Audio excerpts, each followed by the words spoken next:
Okay, question 8, the omitted variable bias. And in this question, all the random variables are demeaned. And suppose that you own a cafe and it sells hot cocoa and ice cream, pretty weird cafe. And you want to predict the hot cocoa sales in that cafe on a random day, right? When you randomly choose a day, you'd like to predict the hot cocoa sales. And suppose that the true model takes this form. Hot cocoa sales depends on ice cream sales and temperature, right? So this is the true model, and we assume that full rank assumption is satisfied, so x and w are not multicollinear, and the exogenate assumption hold. So that means x is uncorrelated with u, w is also uncorrelated with u, right? But the problem here is the temperature w is not available. All right, you did not record the temperature in your data set. So you have no choice but to estimate, just regress y on x. Okay, so like first, part A show that the estimating model does not satisfy the exogenate assumption if x and w are correlated.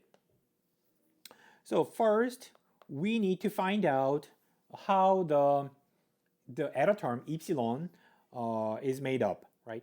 So y, the true model, goes like this. And here, of course, u is unobserved. And in addition, w is not observed, right? So that means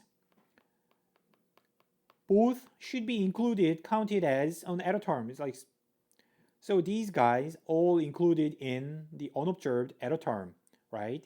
So then, now let's think about exogeneity assumption for this shorter regression.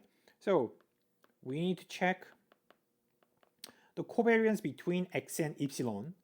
This means you need to rewrite the epsilon like this, and then it becomes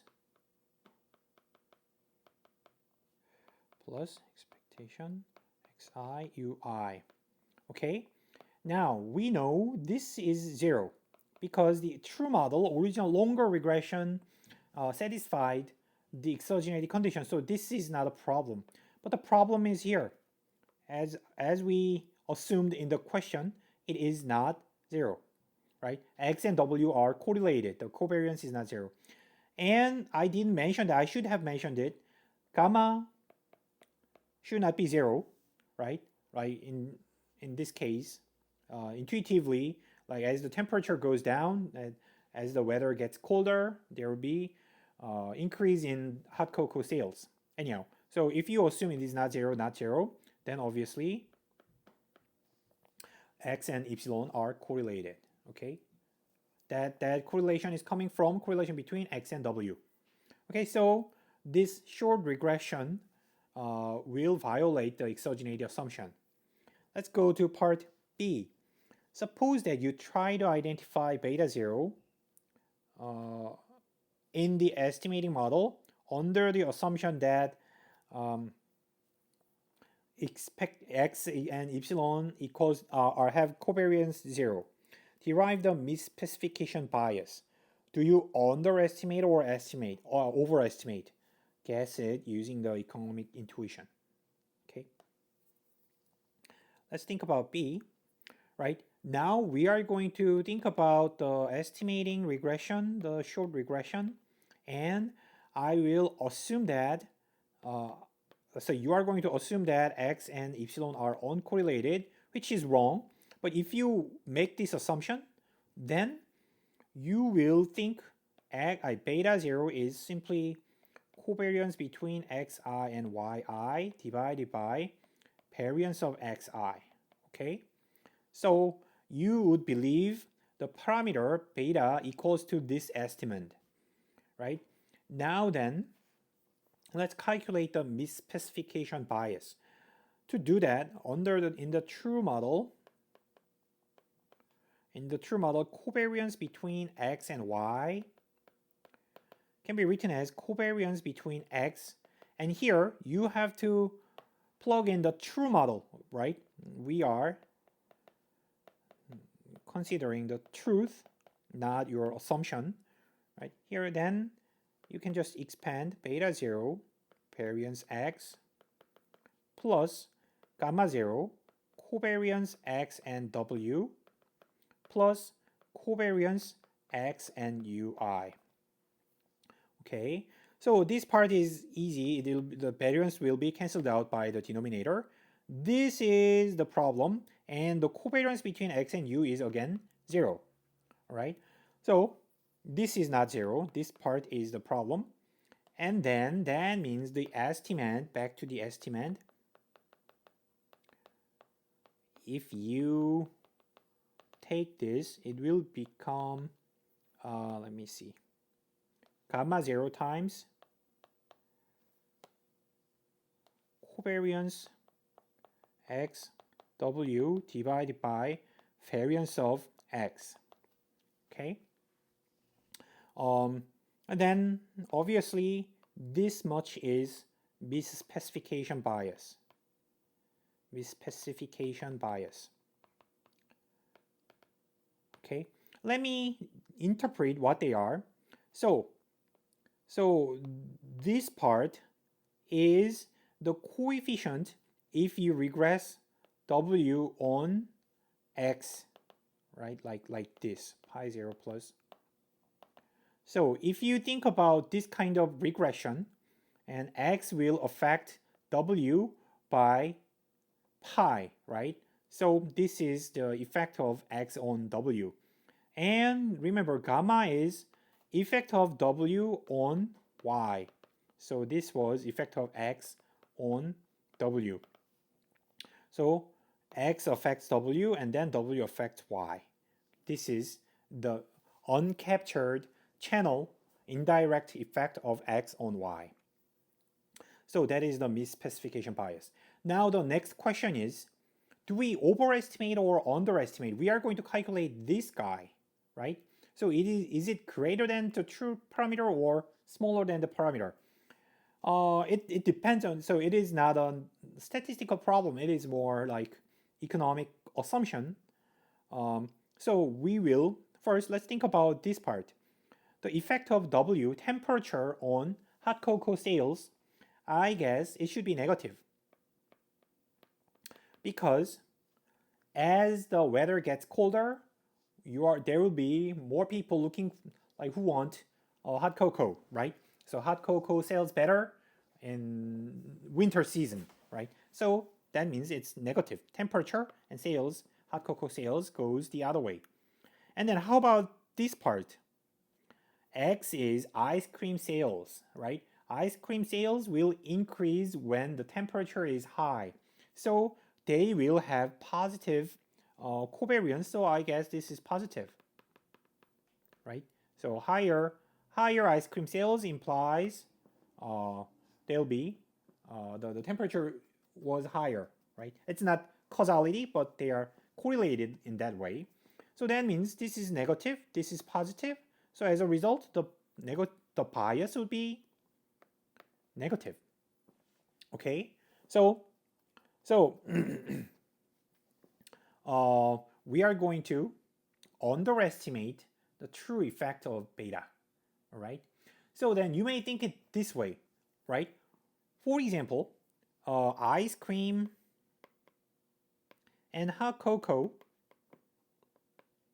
are just purely independent. Assume that they have nothing to do with each other, right? So the people who want hot cocoa are different from those who want ice cream, but they look correlated by a confounding effect. A confounder is temperature. Temperature. Is it A or E? I don't know. Temperature is a hidden factor that affects both of them, right? So suppose, as I said, like actually ice cream sales and hot cocoa would be independent if temperature did not change at all. But temperature changes and we do not observe, we cannot control for the temperature, so then they will move the other way. right? On colder days, hot cocoa would be better, and hotter days, ice cream would be better, right? So it may look like negative relationship, but the truth could be non-negative, right? So this is how we understand the direction of the misspecification bias, okay? And just one additional thing to mention here is we need to think about conditional independence. Or conditional uncorrelatedness, same thing. So as I said, suppose that if the weather is controlled for, like weather does not change, then and we may think ice cream and hot cocoa are independent. Their sales are independent, right? That is called conditional independence. However, if you do not observe temperature, they will have a very strong correlation, right? So a higher ice cream sales season is totally different from like a hot cocoa season. So they will have very strong unconditional correlation will be very strong, but this unconditional correlation dependence is coming from something like temperature, right? So this is the only source of the dependence. That means if you can condition on that hidden factor, then those two variables may be conditionally independent. So that's a very important concept. Later becomes important later. And part C, suppose that there exists another random variable z, and such that z is independent, like uncorrelated with w. Show that beta 0 is identified using z as an instrumental variable. This is pretty straightforward. We just need to show that z is uncorrelated with epsilon and z is correlated with x. Okay? So actually, I forgot to mention this. I should have given you this this condition in the question. So this is IV relevance. IV relevance condition. We have to assume this. So the question is broken. But let me just check this one. Right? This is IV independence assumption or IV exogenate assumption. Right? The idea is the same. We are going to go through this. So also I feel there is another error here. We are going to have this. So we have to assume that this is 0 as in the question, but additionally we need to assume this is also 0, right? So the question is wrong. We can use z as an IV. Then we need to assume that z is uncorrelated with w, z is uncorrelated with u, and z is correlated with x, right? So we need these three assumptions. I'm very sorry to mess up the question.